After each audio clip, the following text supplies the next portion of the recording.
le racisme, c'est impossible pour moi. C'est impossible, je suis faite des bouts du monde. Enfin, mais en fait, on est tous faits des bouts du monde. On est même fait d'étoiles, de têtards. On a des bouts de dinosaures qui se baladent. Moi, je trouve ça extraordinaire. Cette idée d'être trop, est-ce que déjà ça te parle? Tellement j'ai les larmes aux yeux direct. Le final, c'est que les gens qui assistent à toi, tu les libères d'une manière ou d'une autre en étant autorisé quelque part à ta propre empreinte. Bah, c'est vrai qu'il y a beaucoup de femmes qui me le disent, notamment, qu'elles se sentent aussi peut-être comprises à des endroits de leur propre étrangeté ou de cette inadaptabilité au monde. Dans le théâtre classique, tu as une femme pour 10 hommes. Donc c'est aussi pour ça l'importance d'être autrice, de créer des nouvelles fictions. Que souvent, pour un homme de 60 ans, bah, tu mets une femme qui a 30 ans ou 40. Enfin, tu vois. Oui, c'est vrai.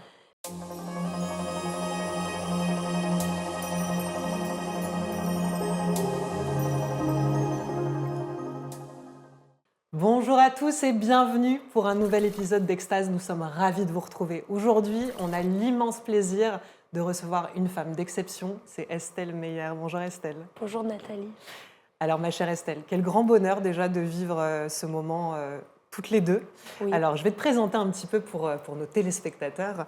Tu es comédienne, chanteuse, compositrice.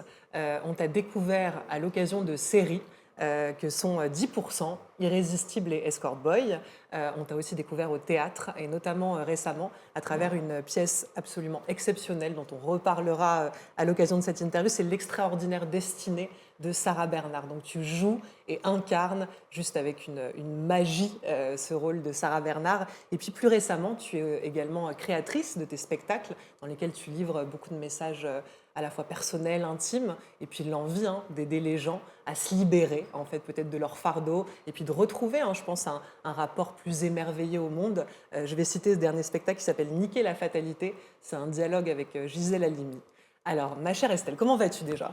Franchement, je suis super émue d'être là, de te retrouver dans ta beauté, dans ta générosité à dire et accueillir l'autre. Je trouve que c'est aussi un moment de l'année, j'ai l'impression que le grand galop est derrière, que c'est un vrai cycle et qu'il y a un peu un atterrissage de ce printemps là doux, ce mois de mai qui se pénètre. Donc je me sens émue, comme si je regardais derrière. Waouh, la route est vaste derrière et il y a un côté un peu l'avion qui vient d'atterrir sur la piste, qui est très content de ce paysage. Alors, si tu le veux bien, on va démarrer un petit peu par ton enfance. Il y a une anecdote qui m'a, alors pas tant surprise que ça à ton propos, mais que je trouve quand même assez amusante, c'est que petite fille, en fait, tu hésites à devenir une star ou une sainte. Est-ce que tu peux nous expliquer? Et surtout, ma question de fond, c'est qu'est-ce qui t'a permis de choisir entre les deux? Ben, c'est vrai que je trouve ça hallucinant. Je crois que c'est quand j'avais 6 ans, ma mère qui m'a demandé ce que je voulais faire plus tard et que j'ai répondu très sérieusement, star ou sainte. Moi, je pense que j'avais un passif parce que je m'appelle Estelle. Estelle, ça veut dire étoile. Sur mon faire-part, je sais qu'il y avait deux citations d'étoiles, qu'il y avait celle qui éclaire la nuit et celle qui ouvre le jour. Enfin, cette idée de cette dualité de la lumière et de l'ombre, mais avec de la lumière qui zèbre le temps. Quand j'étais enfant, dans ma famille de vignerons du côté de mon père, on allait fêter Noël en Alsace. C'était une famille de paysans, de viticulteurs, les petits-enfants chéris de Dionysos. Et on me déguisait avec une nappe et une guirlande et j'étais une étoile. Et vraiment, je devais guider tous les rois mages et les chameaux jusqu'au petit bébé qui venait de naître. Et que j'en ai gardé une putain de responsabilité, un certain sens théâtral. Ouais. Et que dans ma famille de paysans, il y avait des chevaux, des ânes. Et cette nuit de Noël, on allait les nourrir, les bénir, remercier comme tout ce grand règne d'avoir accueilli les enfants avant les hommes. Donc il y avait un rapport à la magie, un rapport à la destinée. Je me suis toujours dit que j'avais un temps qui était court sur Terre, avec un rapport à l'urgence de faire des choses importantes. J'avais des cahiers de mots. Très vite, je crois que j'ai choisi les mots pour dire, pour apaiser, pour consoler, pour trouver un support entre l'intérieur et l'extérieur, un pont entre les mondes, que j'avais l'impression qu'on était comme un train qui avait une destination qu'on ne connaissait pas et qu'il y avait des êtres qui montaient, qui descendaient dans ton train et que tu traversais des paysages et il fallait avoir confiance dans une destination qui arriverait. Et ce star ou sainte, parfois, je me suis rendu compte en psychanalyse que ça pouvait être aussi lourd, qu'il y avait un rapport peut-être à la sauveuse, sauver les dépressions, parfois de ma famille, des choses plus sombres, que j'avais un devoir, une mission d'apporter de la lumière, et que peut-être parfois ça m'avait fait lourd, et que euh, voilà, il fallait aussi se réconcilier avec cet enfant qui avait porté beaucoup sur son dos, et que peut-être grandir, c'était aussi déposer les sacs à dos, enlever les poids qui ne sont pas les nôtres et enlever les vieux manteaux pour trouver une peau plus nue. Et c'est bizarre, mais en vieillissant, en grandissant, j'ai l'impression de rencontrer mon enfance, ma jeunesse, ma légèreté, quelque chose qui est finalement plus conscient de danser, d'être plus à soi-même, et que s'enlève en effet des fardeaux, des missions, des masques, des choses que j'ai dû porter peut-être pour tenir, ou justement les places qu'on pense avoir dans l'enfance, qu'on nous donne ou qu'on prend ou qu'on pense devoir faire.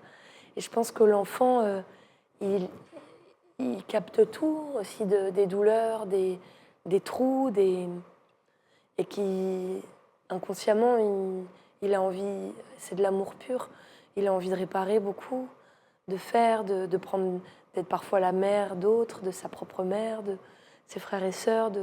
Enfin, moi, je sais que j'avais un rapport à la consolation actif.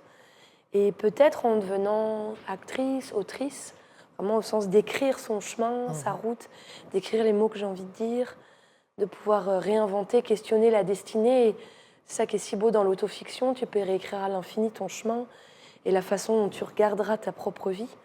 Bah, j'en vois plein de nouveaux aspects. Et je crois que c'est mon cadeau de maintenant, c'est je m'offre ma légèreté petit à petit. Parce que la gravité, je suis née avec. Mais c'est vrai que de toute façon, même dans ce choix d'être une artiste, il y a une dimension chez toi en effet profonde, mais plus globalement mystique.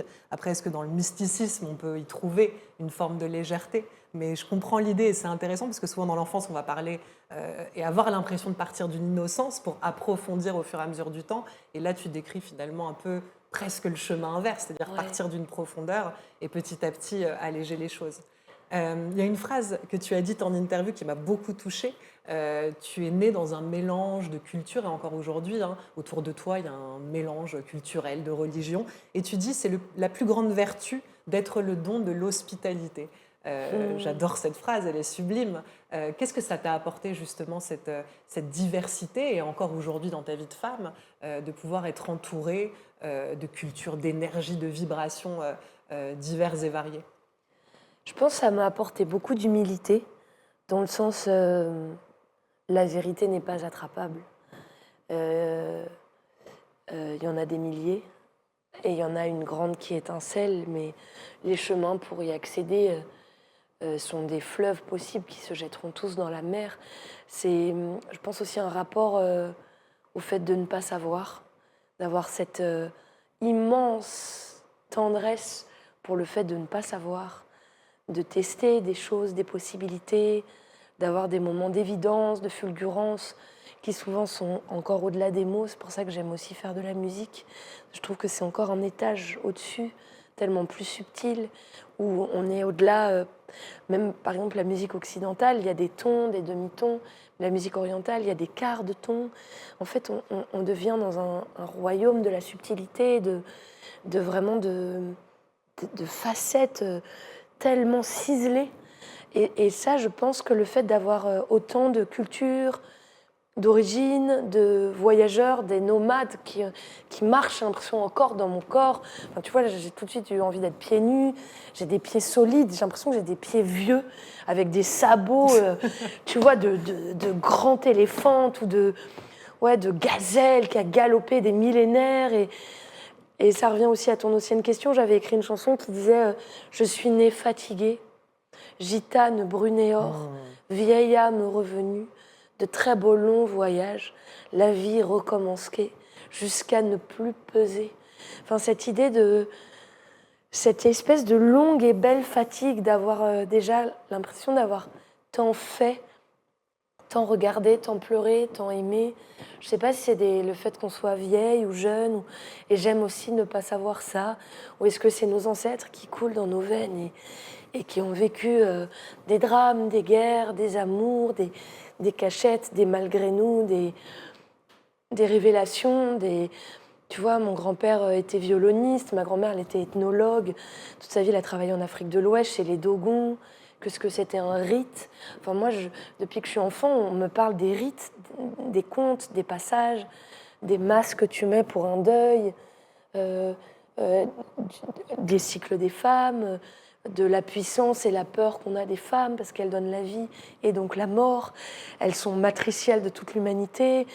Le rapport au sang, le sang qui est vie, le sang qui est mort, le sang qui est traversé de fleuves profonds. C'est pour ça que j'aime tant la mythologie grecque, les traversées de Styx, que j'ai besoin de peupler mes spectacles de déesses. Niquer la fatalité, ça parle aussi de Niquer, la déesse de la victoire, qui est dans la main d'Athéna. Je pense que cette hospitalité que j'abrite dans mon corps, elle m'ouvre absolument, radicalement la tolérance. Le racisme, c'est impossible pour moi. C'est impossible, je suis faite des bouts du monde. Enfin, mais en fait, on est tous faits des bouts du monde. On est même fait d'étoiles, de têtards. On a des bouts de dinosaures qui se baladent. Moi, je trouve ça extraordinaire. On est fait de planètes. On est fait de tout ce qui n'est pas nous. On est fait de la même chose qui compose une fleur, l'air, l'eau. C'est extraordinaire. On est un petit microcosme. Et donc, je pense que ça ouvre à lever les yeux. S'appeler Estelle, ça oblige aussi à regarder tout ce qui n'est pas humain. Donc de sortir de ce règne où parfois on se cogne aussi dans notre humanité, surconnectée, d'Instagram. Enfin, on oublie des dimensions de silence, des dimensions de granit, de la goutte qui coule goutte à goutte et qui forme, ouais, je sais pas, des roches calcaires au fond de la mer. Enfin, voilà, j'aime me rappeler qu'on a toutes ces dimensions-là, humaines, non humaines, stellaires, faites de boue. J'aime aussi toutes ces définitions du monothéisme, de Dieu qui prend la terre et qui souffle dedans et ça devient un être, qu'on soit fait de boue, d'humus, de l'humilité justement et du grand souffle divin, quel que soit le nom qu'on met derrière. C'est marrant, juste avant que tu arrives pour te présenter, alors vraiment c'est en une phrase, hein, je pourrais te présenter de plein de manières, mais je disais, Estelle, c'est une femme qui a 120 vies derrière. Alors le 120, je ne sais pas d'où il sort, mais en tout cas c'est vraiment ce que tu décris, c'est-à-dire qu'on sent, alors quand je dis le poids, c'est sans enlever la légèreté, mais la profondeur de tout ce qui t'a précédé. On sent que tu viens mais que tu n'es pas seule, et même quand tu es là et que je t'écoute parler, alors déjà tu es habité, ça c'est clair, il y a quelque chose chez toi qui est tellement inspiré. Je pense que les gens qui vont regarder cette émission vont ressentir sûrement, alors évidemment si vous accrochez à cette sensibilité, parce qu'on a des familles de sensibilité, mais alors moi je suis juste à fond dedans, je suis la première fan de ton club, parce qu'à chaque fois que je t'écoute parler, il y a de l'émotion, il y a une puissance, on dirait que tu viens chercher ta poésie, comme tu le disais, entre le ciel et la terre, et il y a quelque chose d'assez incroyable là-dedans. Toutes les deux, un jour, on s'est rencontrées sur cette idée d'avoir eu peur dans nos parcours respectifs d'être trop, peut-être parce qu'on est dans une famille qui est moins, qui nous demande un petit peu de baisser le volume. Comment tu as vécu, justement, peut-être dans l'enfance, dans l'adolescence, cette idée d'être trop? Est-ce que déjà ça te parle? Tellement j'ai les larmes aux yeux direct. Raconte-nous un petit peu ce que ça a impliqué. Je crois que ça a été longtemps une souffrance, moi, d'être ovni. Je me sentais étrangère, même à l'adolescence, je me suis demandé si je n'étais pas adoptée. Je sais qu'il y a beaucoup d'enfants qui se sentent venir vraiment d'ailleurs. Et j'avais l'impression d'être parfois vraiment incomprise, de ne pas être faite pour ce monde, de souffrir d'un réel, d'une espèce d'absolu qui me traversait et qui me donnait envie de crier, de crever, comme si ma peau elle était trop serrée ou que le corps était trop petit pour cet infini que je portais et dont je ne trouvais pas le support. Et faire mes multiplications le soir et la conjugaison du verbe avoir, j'en avais rien à foutre. Vraiment, ce qui me parlait, c'était les mots. Et depuis enfant, je crois que j'étais fascinée par les biographies, mais de tous les atypiques, de tous les étranges. Je suis étrange, moi on m'a toujours dit elle est un peu chelou, c'est un peu trop, qu'est-ce que tu gueules, ou je t'ai entendu, ou Estelle elle est un peu... Mais en fait c'est beau parce que maintenant avec cette route-là, mais même c'est pour ça aussi que j'ai tellement aimé Sarah Bernard, qui est inadaptée. Moi je me sais qu'il y a une phrase qui m'a frappée quand j'ai commencé le théâtre, j'avais 18 ans, c'est d'un auteur qui s'appelle Novarina, et qui disait quoi, pourquoi on est acteur hein? On est acteur parce qu'on ne supporte pas de vivre dans le corps imposé, dans le temps imposé, dans le sexe imposé. Et si un jour on se retrouve dans le théâtre, c'est qu'il y a quelque chose qu'on n'a pas supporté.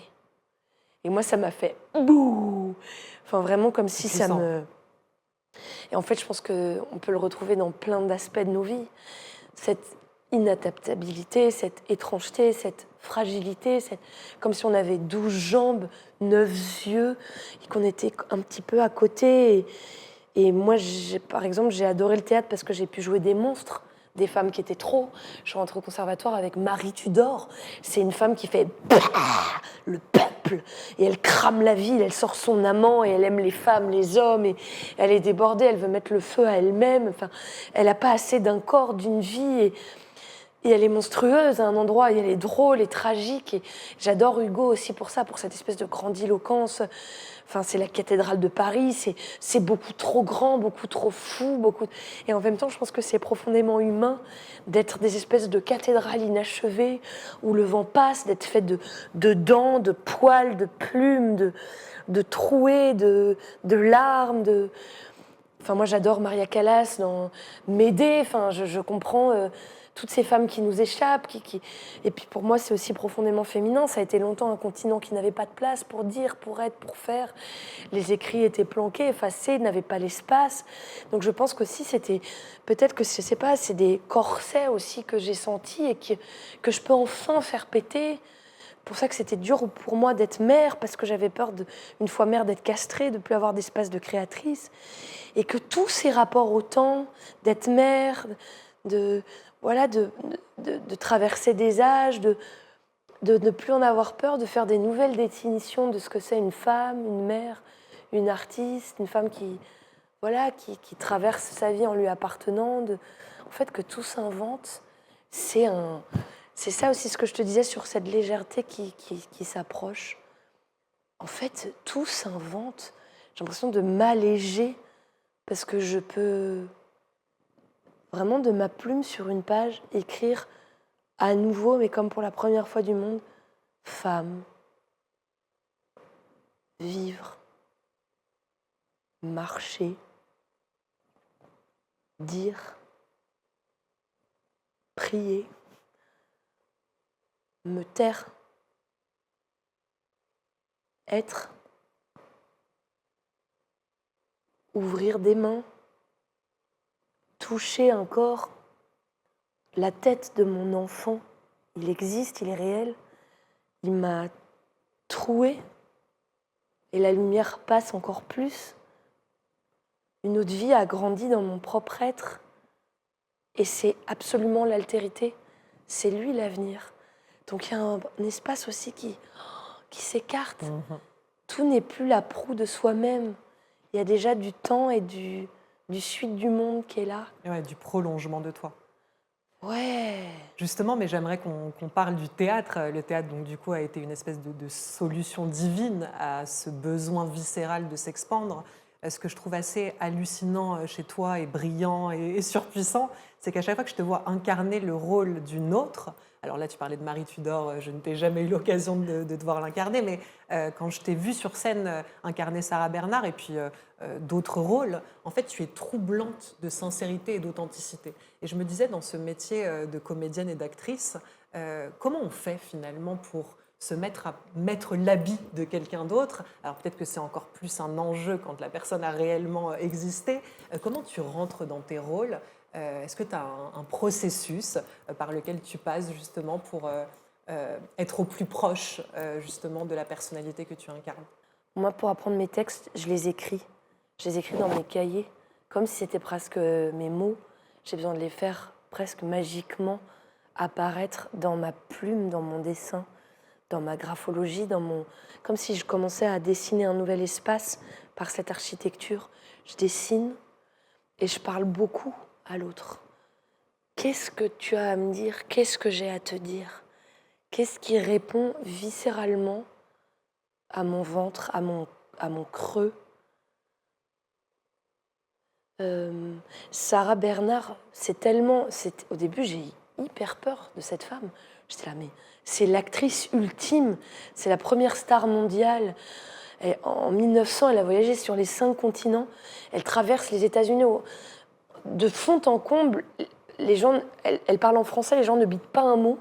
Elle récite Phèdre, tout le monde est en transe, il y a des applaudissements.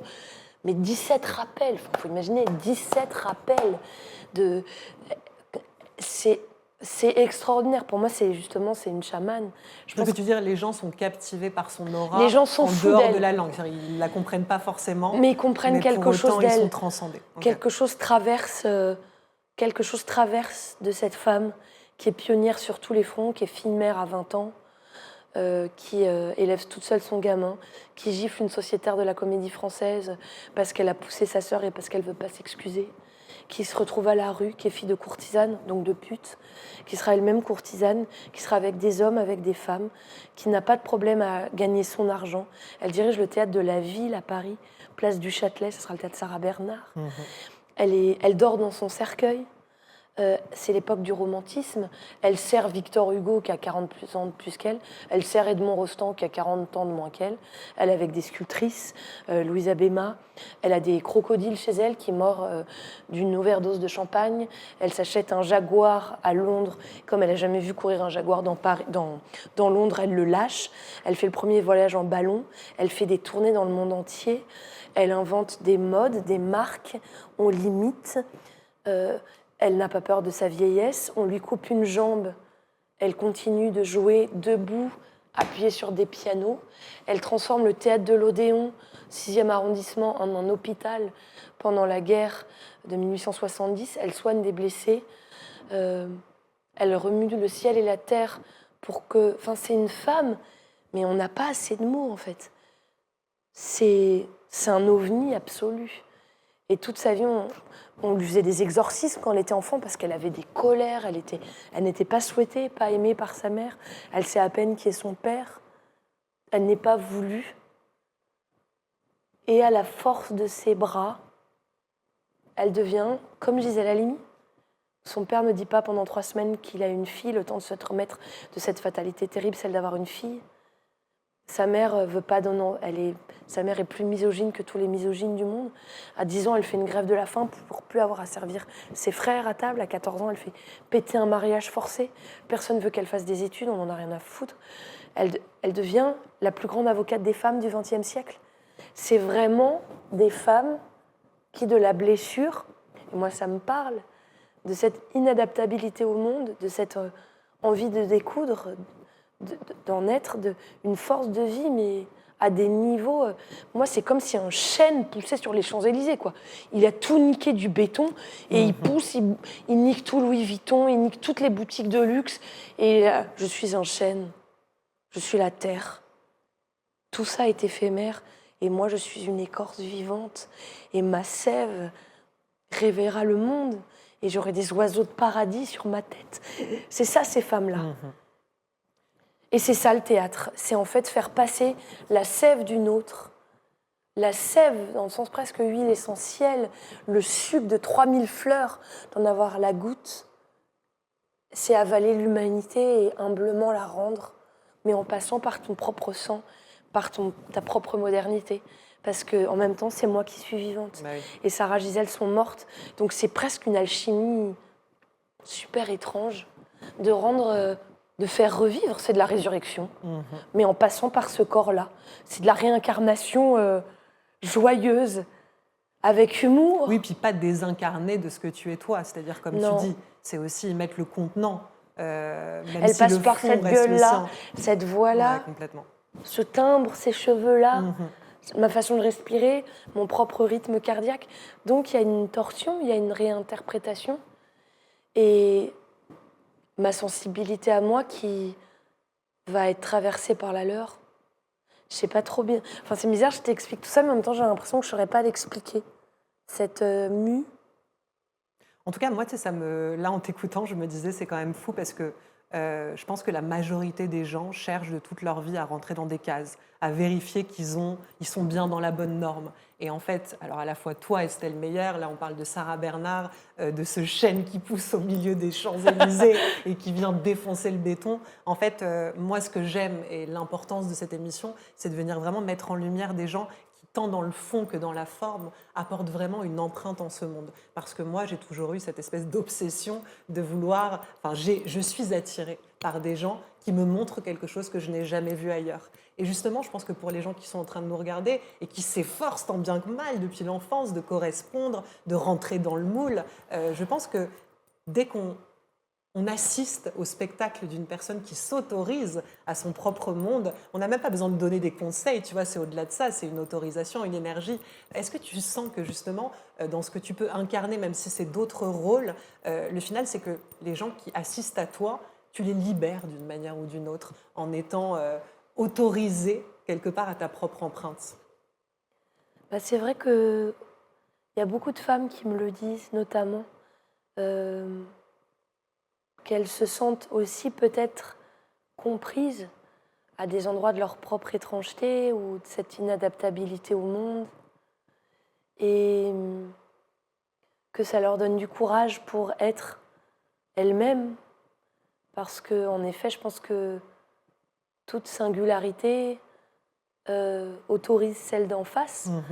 Et ça, je trouve que c'est très bouddhiste, enfin, que la liberté de l'autre me rend libre.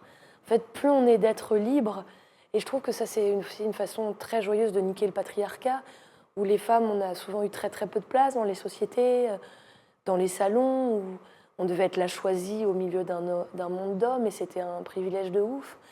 Et on est en train, nous, je trouve, notre génération, ce que tu fais, ce qu'on fait, moi je fais beaucoup de cercles de femmes aussi, de repenser, en fait, ta liberté me rend libre. Et plus on aura de femmes libres, plus ce sera libre pour une femme d'être libre. Et plus ça éduquera les hommes à la liberté des femmes, et ils seront heureuses que leurs amoureuses, leurs mères, leurs sœurs, leurs amantes, leurs amants aient du féminin en elles, en eux. Parce que je trouve ça, c'est une force extraordinaire, ce féminin. C'était Jung qui parlait de l'anima, quand on est un homme, la partie féminine de l'homme, et l'animus, la partie masculine de la femme, et qu'on danse avec toutes nos parties. Je pense que plus le féminin se sème entre nous, cette réceptivité absolue au monde, cette puissance d'accoucheuse de la vie à la vie, qu'on ait un enfant ou non, enfin je veux dire, on est toutes fertiles, on est tous fertiles, on porte des fécondités absolues, on est féconds au monde par nos paroles, nos écritures. On allaite l'humanité, je trouve, dès qu'on fait œuvre, quelle qu'elle soit, dès qu'on fait rencontre, dès qu'on fait hospitalité à l'autre en lui disant qui es-tu. Et voilà, dans toutes les civilisations anciennes, le devoir d'hospitalité, mais c'était la plus haute noblesse. C'était, il y a toujours une place, dans tous les Shabbats, il y a une place pour la personne qui passera. Et pour Noël, on devrait avoir une place pour quelqu'un qui serait seul. Venez manger. Pour le ramadan, voilà, c'est un des 5 piliers de l'islam, c'est l'aumône, c'est donner à celle ou celui qui a soif, ou c'est dans le bouddhisme d'avoir un bol vide et d'être nourri que de ce qu'on nous donne dans notre bol. Et ce bol, il peut représenter plein de choses. Cette journée, elle commence par le don que tu me fais de pouvoir m'exprimer, de ce lieu de nous recevoir, de toutes celles qui montent derrière. Enfin, ça me donne dans mon bol, tu es légitime. Et peut-être quelqu'un, une oreille qui l'écoutera, recevra dans son propre bol « je peux être moi ». Peut-être cette fille, elle me donne courage. Nathalie qui crée des espaces d'extase. Et en fait, peut-être l'extase, c'est très simple. Ça commence par 2 personnes qui s'écoutent et qui s'aiment. Et ce qu'on se disait, tu me disais ça avant que l'antenne commence, que c'est une façon de faire l'amour, de faire amour. Complètement. De créer des espaces d'amour, de vibrations bonnes pour l'autre, et on reconnaît qu'il y a une altérité qui est belle à vivre, et c'est beau de la voir. De s'offrir et de se donner. Et puis je pense que, en tout cas, moi j'ai toujours eu ce sentiment dans mes créations de me dire, si je ne suis pas là pour y mettre mes tripes, mon cœur, mon âme, tout ce que je suis, ça n'en vaut pas la peine. Je crois que la création, si ce n'est pas à cet endroit, comme tu dis, de nos ventres fertiles, hommes comme femmes, on ne va pas créer, en fait. En effet, ça n'en vaut absolument pas la peine. J'ai envie qu'on parle de ce spectacle qui est absolument surpuissant, donc Niquer la fatalité. Ça, c'est vraiment tes créations à toi. Il me semble que c'est ton 2e spectacle. Oui. À chaque fois, j'ai été te voir sur scène complètement émue. De toute façon, la première fois que je t'ai vue, je me suis pris une claque monumentale. Et j'invite vraiment les gens qui vont regarder cette interview à suivre ton actualité, à aller t'applaudir sur scène, parce que c'est à chaque fois c'est plus qu'un spectacle. C'est se prendre vraiment dans l'âme, le cœur, voilà, à la fois une caresse, une foudre, une tornade. Vraiment, c'est l'effet que tu me fais. Il y a un truc qui m'a bouleversée dans ce spectacle, c'est que tu parles de tes expériences intimes, donc c'est un dialogue avec Gisèle Halimi. À travers ce spectacle, là, on parle de donner de soi. Tu racontes en fil rouge, donc dans ce dialogue avec Gisèle, des expériences de ta vie de femme, tu racontes ta première fois, et tu racontes notamment une expérience de viol que tu as vécue. Raconte-moi un petit peu ce que ça a pu créer déjà pour toi, de te livrer sur de l'intime, et peut-être pour aussi, puisque là on parle toujours en lien de toi et les autres, les gens qui sont présents, qu'est-ce qui crée ce spectacle pour les personnes qui sont dans la salle et qui peut-être en effet miroir eux-mêmes ont pu vivre ce type d'expérience. Raconte-nous, est-ce que l'idée c'était de faire une espèce de grande thérapie collective pour se libérer tous ensemble? C'est des immenses et magnifiques questions. En fait, je crois que ça part... ce spectacle commence quand Gisèle Halimi meurt. Je la connais pas. Je la connais comme un nom, mais je la connais pas dans ma chair. Et j'achète le dernier livre qui sort, alors qu'elle est décédée, qui s'appelle « Une farouche liberté ». Déjà, j'adore le titre. Ça me parle tout de suite de quelque chose de moi. Ce côté farouche liberté. Et là, j'ai défoncé le livre. Je pense que je l'ai lu en 1 ou 2 journées. Comme ces très grands livres de ta vie où tu sens que tout est comme écrit pour toi. Tout résonne, tout est exact, enfin, tout est un rythme cardiaque commun. Et je suis bouleversée d'elle. Et j'en parle à une amie qui est metteuse en scène. Et je lui dis, je voudrais faire un spectacle sur Gisèle Halimi. Je voudrais travailler sur la plaidoirie qu'elle fait pour Djamila Boupacha, qui est une militante FLN pendant la guerre d'Algérie, qui est accusée d'avoir posé une bombe dans un café français et qui sera condamnée à mort. Et pour moi, c'est comme une espèce d'Antigone brûlante et sauvage. Et c'est le frère de Djamila qui écrit à Gisèle, Gisèle qui était tunisienne, qui était venue en France en disant « La France, c'est la liberté, l'égalité, la fraternité », qui découvre l'antisémitisme, le racisme, enfin voilà, la colonisation et le réel, quoi. Et là, elle retraverse la Méditerranée dans l'autre sens, et c'est la sororité pure. Elle vient défendre Djamila Boupacha, elle dit « J'ai toutes les qualités pour être une très mauvaise avocate. Je m'identifie, je n'ai aucune distance. Je fais absolument corps. » Et Djamila, elle va la sauver, mais de toute son âme. Elle la fera venir en France. C'est comme ça qu'elle va rencontrer Simone de Beauvoir. Elles vont ensemble inventer l'association Choisir la cause des femmes, qui sera aussi pionnière pour le droit des femmes à avorter, à disposer de leur corps, à choisir ou non si elles veulent être mères, à choisir tout, en fait. Et en fait, Gisèle, elle fait basculer le monde du féminin au XXe siècle. On était... les 2 grands procès emblématiques, c'est le procès de Bobigny, où Marie-Claire, une jeune fille de 16 ans qui a été violée et que sa mère a aidé à avorter de cette grossesse d'un viol, elle est censée être punie. Et en fait, elle défend Marie-Claire et sa mère. Et la loi change. On ne sera plus puni pour avorter. Et ce sera le manifeste des 343, avec Delphine Seyrig, Catherine Deneuve, Françoise Sagan. Enfin, c'est vraiment nos grandes sœurs de liberté.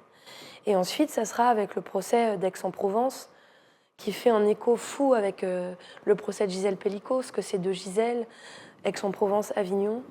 Et Gisèle est la première à parler en 1974 du consentement.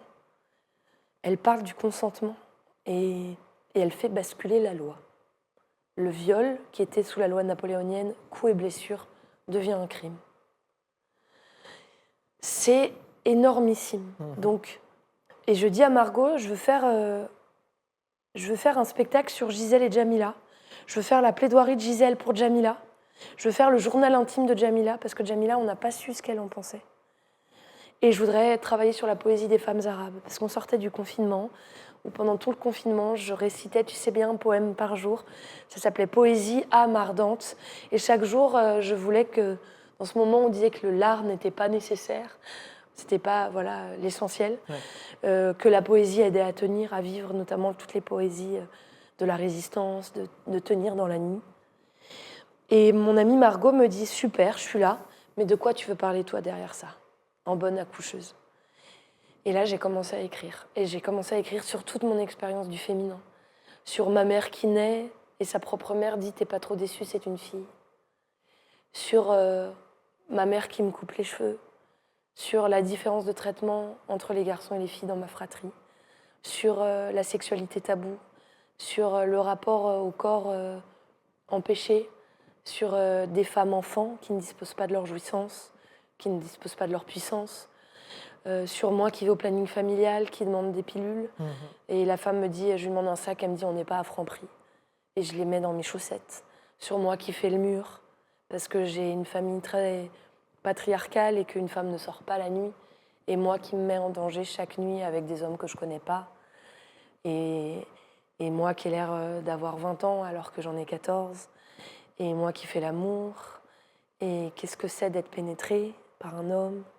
Qu'est-ce que c'est le sang? Qu'est-ce que c'est être au milieu d'amis qui gardent leur corps pour leur virginité? Qu'est-ce que c'est des femmes qui me racontent leur première fois, en disant à leur mec tu veux pas qu'on reste amis? Qu'est-ce que c'est le récit des femmes? Qu'est-ce que c'est ce miroir que dans toutes nos familles, il y a des femmes qui ont été violées, que dans toutes nos familles, il y a de l'inceste, que dans toutes nos familles, il y a des tabous, il y a des cachettes. Et qu'est-ce que c'est d'avoir vécu dans son propre corps un viol?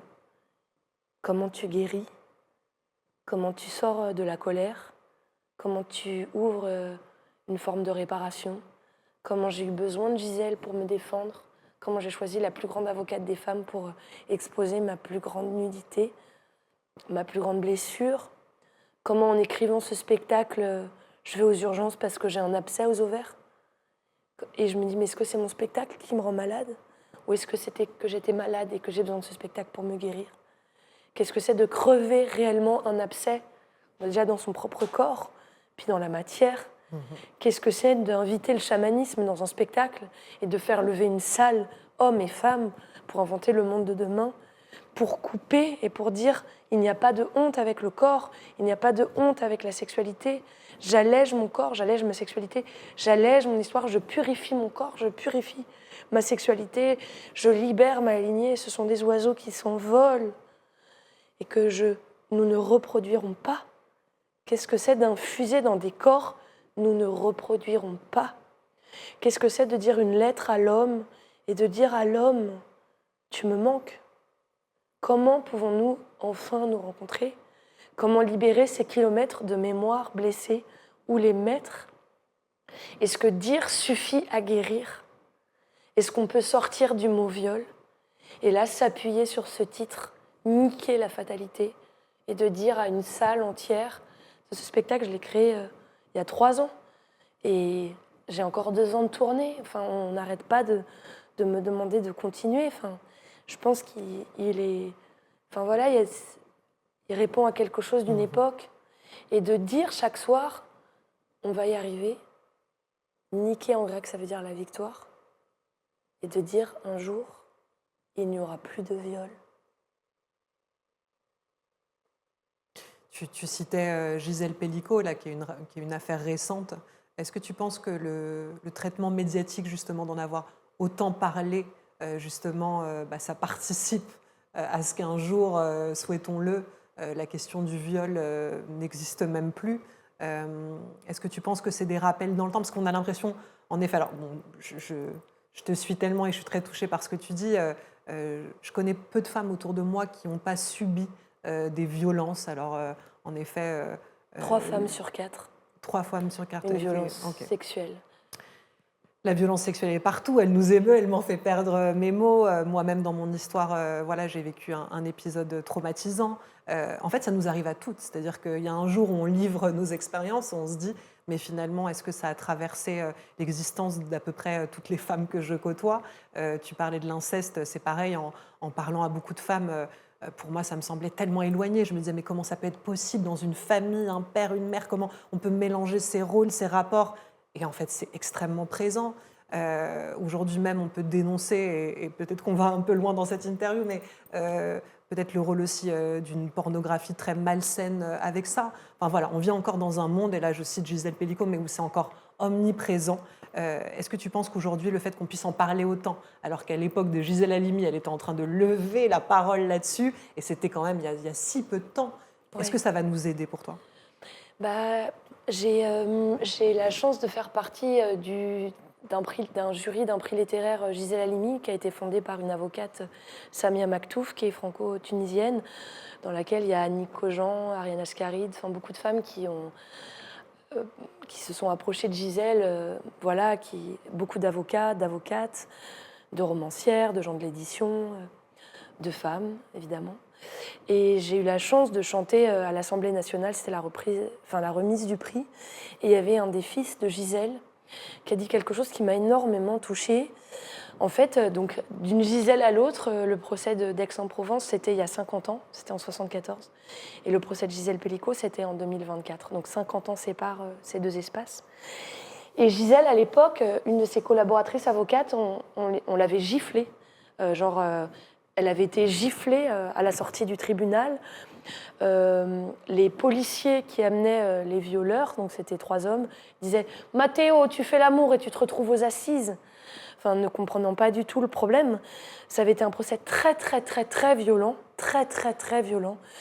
Gisèle n'avait pas du tout pu parler comme elle le voulait. Enfin, ça avait été vraiment... on avait empêché des témoins de parler, parce qu'elle avait envie de dire... elle dit, nous avons connu dans ces assises une régression.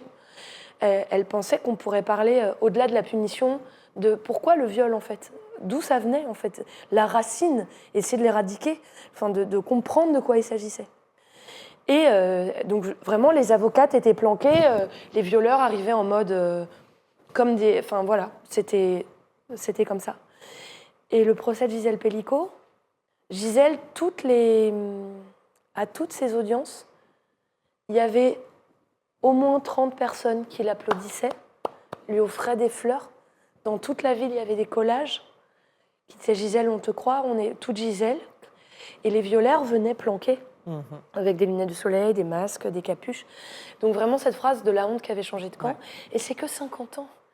Enfin, en fait, on ne se rend pas compte, mais c'est très peu. Je veux dire, dans l'existence humaine, dans le fonctionnement de nos sociétés, ça fait des millénaires de patriarcat. Je veux dire, les hommes et les femmes, je sens vraiment qu'on a envie d'apprendre, d'inventer. Je trouve que même dans tous les couples, les jeunes générations, là j'ai donné un stage avec des jeunes étudiants en théâtre, mais toutes ces questions du genre, de la sexualité, du respect entre les hommes et les femmes. Et je sais qu'il y a aussi énormément de régression et de caricatures, de masculinisme. Enfin, il y a aussi de la régression. On voit bien le monde par qui il est dirigé, les Trump, les Poutine. C'est le surviril. Mais pour moi, c'est... Mais tu sais, quand on dit que le monde change, c'est qu'il y a justement, l'ancien résiste plus que L'ancien jamais. résiste, parce qu'on sent que c'est une bascule inévitable, pour moi, d'évolution humaine profonde. Et que même depuis MeToo, ça a 10 ans, c'est extraordinaire ce que ça a bougé dans les rapports hétérosexuels, dans les rapports entre femmes. Moi, j'ai un espoir immense. Je me sens très, très chanceuse d'être femme dans cette époque. Je pense vraiment que j'assiste à une bascule, alors que je sais qu'on voit des choses... Voilà, l'avortement n'est plus... Enfin, il y a des reculs absolus aux États-Unis qui étaient pionniers dans ça. Enfin, ça paraît fou. Mais j'ai cette foi-là, mais parce que je pense que j'ai aussi un optimisme.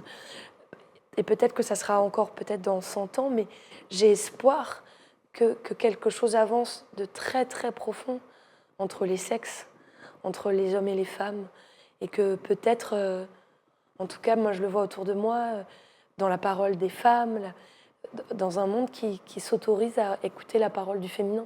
Et ça va pour moi avec le respect de la terre, avec la femme qui donne vie, la mère qui donne vie, la nourricière absolue, que ce n'est absolument pas un dû, que c'est un cadeau, que c'est une grâce ultime. Et même le deuxième sexe de Simone de Beauvoir, c'est ce que je chante dans mon spectacle, le deuxième sexe engendre le premier. On sort tous et toutes d'un sexe et d'un ventre d'une femme. Il y a vraiment un rappel. Voilà. Mais pour moi, ou peut-être que ça commence peut-être dans ce petit triangle artistique dans lequel j'évolue. Mais voilà, les artistes saisissent des choses. Il y a une vue positive d'une réparation en cours, en tout cas d'une nouvelle écoute. Et que tout ça, tous ces bêta-rames, ces fonctionnements ne sont plus possibles. La pédophilie dans l'église, MeToo inceste, MeToo garçon, MeToo média, MeToo tout en fait. Moi aussi, moi aussi, moi aussi, moi aussi. Les langues se délient, la parole sort douloureuse, brûlante, mais que c'est une étape de guérison collective et que les sociétés s'échafauderont différemment si la parole est écoutée. Si on dit je te crois, je t'écoute, et on n'élèvera plus pareil un enfant, on n'élèvera plus pareil nos filles. Et nos fils. Et nos fils. C'est intéressant, depuis adolescente, je me dis naître femme. Alors je pense que c'est peut-être le cas aussi pour certains hommes, mais pour moi, c'est de comprendre la culture dans laquelle je m'inscris. Qu'est-ce que les femmes ont vécu avant moi? Là, je voudrais juste qu'on cite, et peut-être pour clôturer un petit peu ce sujet-là, mais en fait, le 29 avril 1945, on a voté pour la première fois, et c'était il y a 80 ans. Et quand là, j'ai vu, justement, c'était il y a très peu de temps, je me suis dit, waouh, en fait, ça fait 80 ans qu'on a le droit de donner notre avis sur qui dirige nos pays, notre société. Voilà, c'est à la fois tellement récent et en même temps tout le chemin qui a été parcouru. Je partage avec toi l'espoir, la foi même assez absolue qu'on continue d'ailleurs à être en train de faire évoluer ce monde. Et je pense que c'est ça qui nous donne cette sensation. Tu sais, c'est un peu comme peut-être quand on est sur le côté des choses, on en a peur. Mais une fois qu'on est dedans et qu'on sait qu'on est en train d'œuvrer à travers ce qu'on fait, à travers ce qu'on aime qu'on est en train de faire, justement là on sent qu'on apporte une pierre à l'édifice. Et c'est le cas à travers tout ce que tu peux créer. Et notamment voilà, ce spectacle Niquer la fatalité, qui est d'une puissance absolue. Ça dépasse le fait de venir voir une excellente actrice, comédienne, une chanteuse exceptionnelle. C'est être vraiment touché au plus profond de son âme. Et homme comme femme, vraiment, je vous invite à découvrir ce spectacle. Il y a une question que je t'ai jamais posée, Estelle, c'est quel est ton rapport à ton physique, à ton corps, à ton image, toi qui travailles en permanence avec, qui te vois à l'écran. Alors je sais que pour moi aussi, tu vois, c'est intéressant, c'est vraiment un chemin, je trouve, que de voir son reflet. C'est pas seulement se vivre dans l'instant, c'est après être obligé, j'imagine, quand tu dois travailler des rôles, de faire un feedback, de te voir de l'extérieur. Comment tu le vis ? Je me rappelle la première fois où vraiment je me suis vue au cinéma, c'était l'ouverture de l'Acide à Cannes. Et je me rappelle que quand vraiment j'ai vu mon visage, j'ai eu cette sensation d'être préhistorique, d'avoir une tête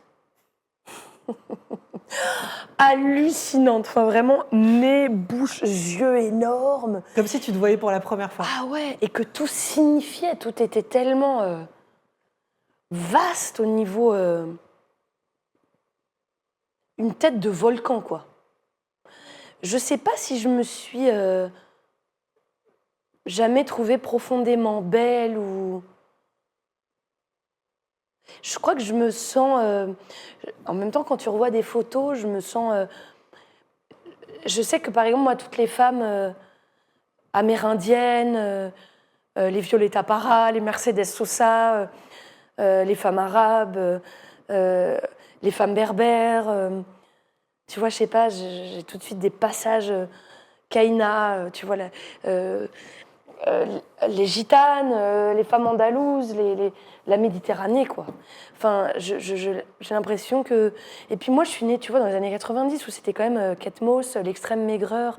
Moi, j'ai toujours eu des fesses, des formes, de la chair, hein, des pieds. Enfin, c'est vrai, je me sens... très chaîne, quoi. Et même au théâtre, quand j'ai commencé le cours Florence, j'étais en classe libre, il n'y avait que des femmes sublimes qui faisaient du 34, très jeunes premières, qui jouaient des amoureuses, vraiment. Et moi, je me sentais mais vieille, enfin, vraiment, genre, presque pas du tout dans cette naïveté, dans cette espèce de beauté naïve de la jeune première, vraiment Isabelle Adjani dans l'école des femmes, enfin... En tout cas, que c'était pas ma beauté, ni mon physique.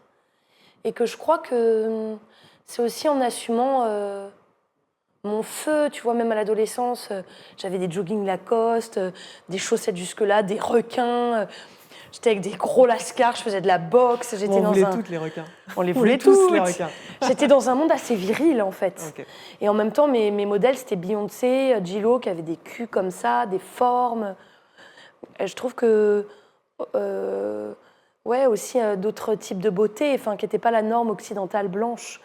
que tous les peuples racisés dont je viens aussi me justifiaient dans mon altérité, dans un autre référent à la beauté, à la gueule, à ce nez cabossé, enfin, aux yeux, aux poils, enfin, d'avoir des poils noirs, enfin, d'être crépue et dans mon sexe, enfin, Et ça, je crois que plus j'ai avancé, plus justement à l'adolescence, j'ai recousu aussi avec d'autres mondes qui me paraissaient peut-être moins lisses, moins la pub, moins des femmes blanches, blondes et à la peau claire. Je m'autorisais à être un petit peu autre. Puis j'avais cette voix, ce trop, toujours dont on parle. Et que petit à petit, en fait, je crois que j'ai compris que c'était ma force et ma beauté à moi. Est-ce que tu le ressens, ça, aujourd'hui ? Est-ce que tu rencontres ta beauté ailleurs que dans le miroir ? Parce que j'ai l'impression que c'est ça chez toi. Est-ce qu'il y a des moments où tu te vis et tout d'un coup, c'est là où tu sens la grandeur de cette beauté qui t'habite ? Par exemple, c'est vrai que sur scène, tu vois, dans cette Sarah, justement, ou dans Niquer la fatalité, où je tourne à la fin en derviche, je me sens belle, mais au sens, presque de l'absolu de ce que c'est la beauté. Je sens que je touche à quelque chose qui me dépasse, qui est vraiment au-delà de ma gueule. Je pense que je ne serai jamais une jeune première, une beauté classique. J'ai pas cette beauté-là, j'en ai une autre. J'ai une beauté des mondes sauvages, de quelque chose qui n'est pas apprivoisé. J'ai une beauté de ma puissance et de ma grande fragilité. J'ai une beauté aussi d'oser être moi. Je pense que Puis toi, depuis que j'ai accouché, j'ai du ventre. Je n'ai pas retrouvé ce ventre, finalement, que je pense que je n'ai jamais eu.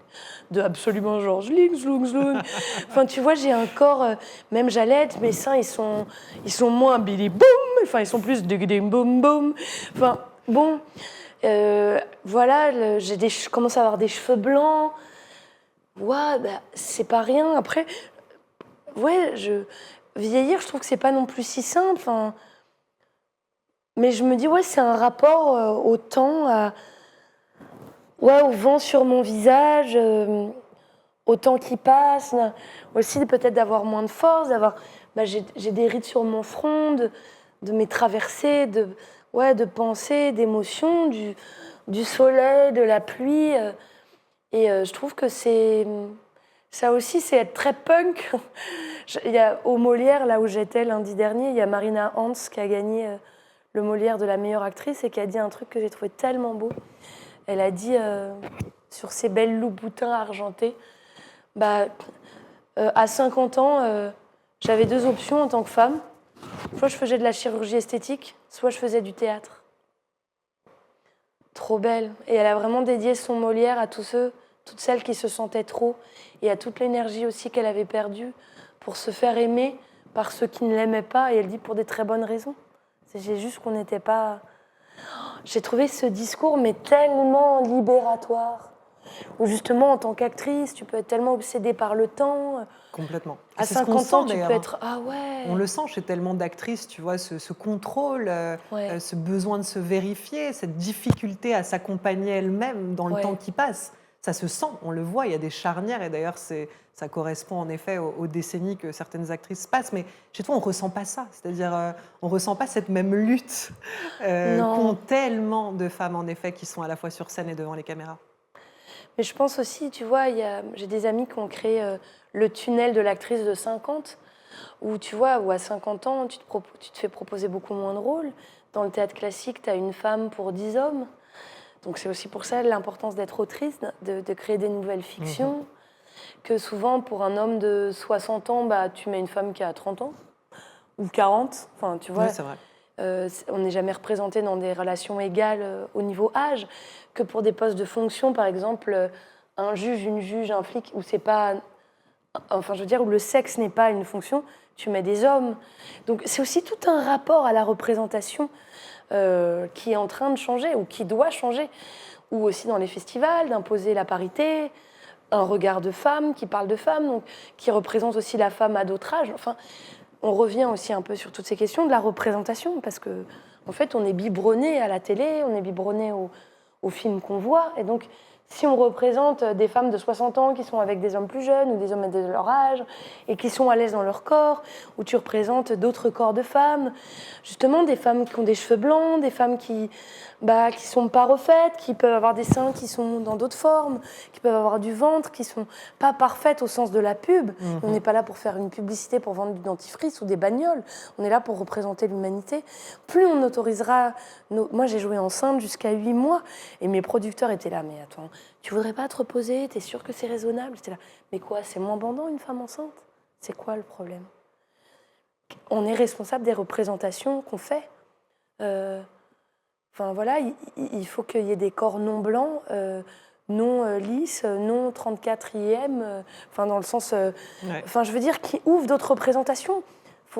Et plus on verra des vieux, des vieilles sur scène, et on n'aura pas peur de la mort en Occident, on n'aura pas peur d'un corps qui est autre. Enfin je veux dire, je sais pas, je pense à Amadou Hampâté-Bâ, qui est un homme sénégalais absolument sublime, qui a écrit L'Enfant Peul et qui raconte, qui disait qu'en Afrique, quand un vieillard ou une vieillarde meurt, c'est une bibliothèque qui brûle. Je veux dire, en fait, c'est du temps en plus de vie. Je pense que c'est tellement beau de valoriser la jeunesse et c'est tellement beau de valoriser la vieillesse. Dire d'avoir aussi goutte à goutte traversé l'existence, dire c'est du temps de connaissance, de maturation. C'est trop beau en fait de vieillir. Peut-être qu'il faudrait changer le mot vieillir par grandir. Et qu'on a un petit chêne fringant qui commence à pousser. Et comme on aime les grands chênes. Qu'on soit comme des bons vins, quoi, qu'on se bonifie complètement. Et qu'on quitte, comme on le disait, parce que c'est intéressant, la boucle est bouclée, qu'on quitte ce besoin d'être dans des normes, dans des cases, de lisser ce qu'on est par peur du rejet. Et aussi, c'est intéressant parce que tout ça nous amène à nous questionner sur nos blessures profondes et comment s'en libérer et comment exister dans ce qu'on est. Pour moi, et ça va être la dernière question de cette interview, tu es une vraie source d'extase. C'est-à-dire qu'à chaque fois que je te vois, même là, tu vois, j'en lâche un peu l'interview tellement j'ai envie de rentrer dans le truc, tu sais, de me laisser aller complètement. Et tu me fais vraiment ressentir des choses très fortes, du frisson aux larmes, en passant par de la joie, des éclats de rire, quand je te vois sur scène, quand je te côtoie aussi à l'extérieur. Et puis là, pendant ce moment qu'on est en train de vivre, je serais curieuse de savoir... Qu'est-ce que l'extase, ce serait pour toi qui est une source d'extase aussi pour les autres? C'est la mort de l'ego. On dit à l'âme qu'elle va partir, qu'elle va retrouver cet état de l'avant-naissance. Et que c'est un moment où justement tout tourne, où tu deviens atome, tout tourne dans l'univers, tout respire, tout est circonvolution, tout est rond. On pense à la Terre qui tourne amoureusement autour du Soleil, la Lune qui tourne amoureusement autour de la Terre, comme dans une espèce d'horlogerie d'amour et de mouvement. Tout est mouvement, rien n'est figé dans l'univers, justement.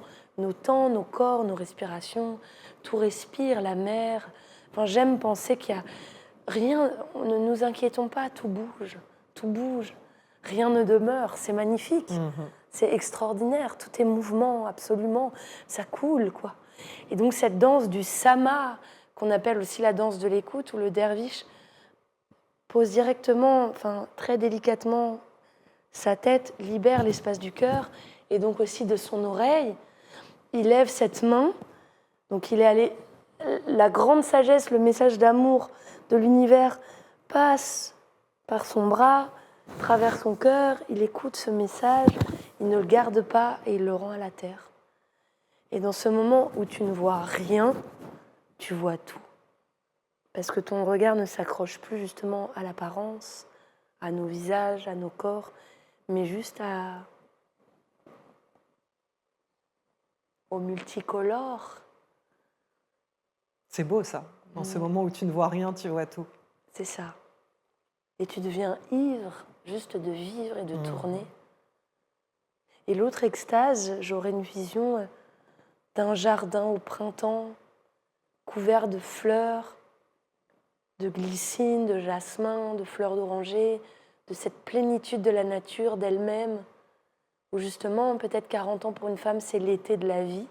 C'est cette espèce de jardin gorgé, avec les chats, les biches, les animaux, les grands fauves enfin apaisés, et boire de l'eau. Magnifique. Ma chère Estelle, pour conclure cette émission, on a une petite tradition. Je vais te faire piocher une pilule d'extase qui va être notre dernière question de conclusion. Donc, dans la pilule, tu as une petite question, je te laisse choisir. Oh, j'adore. Quelle est la matière que tu préférais à l'école? L'art plastique et le français, écrire. C'était... Et la philo. La philo. Les grandes questions. Qu'est-ce que l'homme? Qu'est-ce que la femme? À quoi ça sert de vivre? C'est quoi la mort? À quoi sert l'art? Est-ce qu'il faut travailler? Toutes ces questions infinies. Et puis l'expression, de pouvoir dessiner, les expressions libres, j'adorais ça. Et la littérature.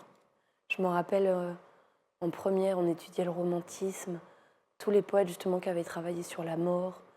Je me rappelle un poème d'Apollinaire qui dit « La nuit descend comme un agenouillement, et ceux qui vont mourir demain s'agenouillent humblement.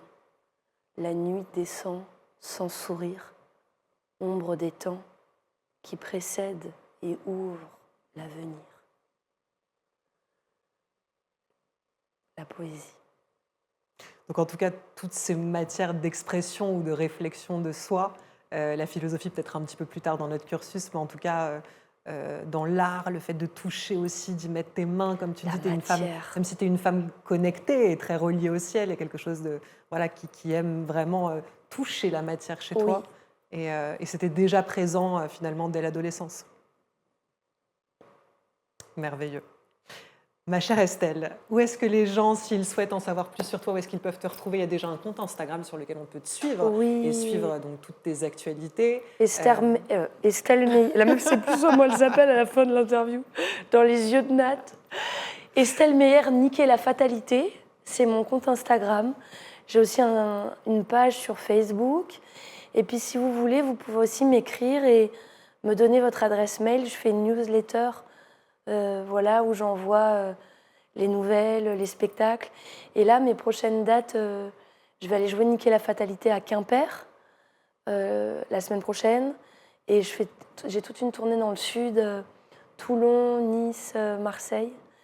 Et le 13 juillet, je serai à Avignon, où j'ai écrit un texte inédit avec mes 2 musiciens pour le festival IN et Radio France, où je serai dans la cour du musée Calvec et Sublime pour parler du mythe d'Artémis et aussi de l'histoire de ma mère et de l'importance des biches pour les résurrections profondes. Merci, moi aussi je prends le temps de respirer. Merci pour cette bouffée d'oxygène, ce moment d'inspiration, de poésie, de cœur en fait, tout simplement. Merci Estelle d'avoir accepté mon invitation. Merci Nathalie de créer ces espaces d'extase. Quel moment. On vous remercie infiniment de nous avoir suivis. N'hésitez pas à liker, à commenter, à vous abonner à notre chaîne. Je vous remercie du fond du cœur aussi pour tous vos messages sur les premiers épisodes. Vraiment, c'est très précieux pour nous. Et je vous dis à bientôt pour la suite de nos aventures.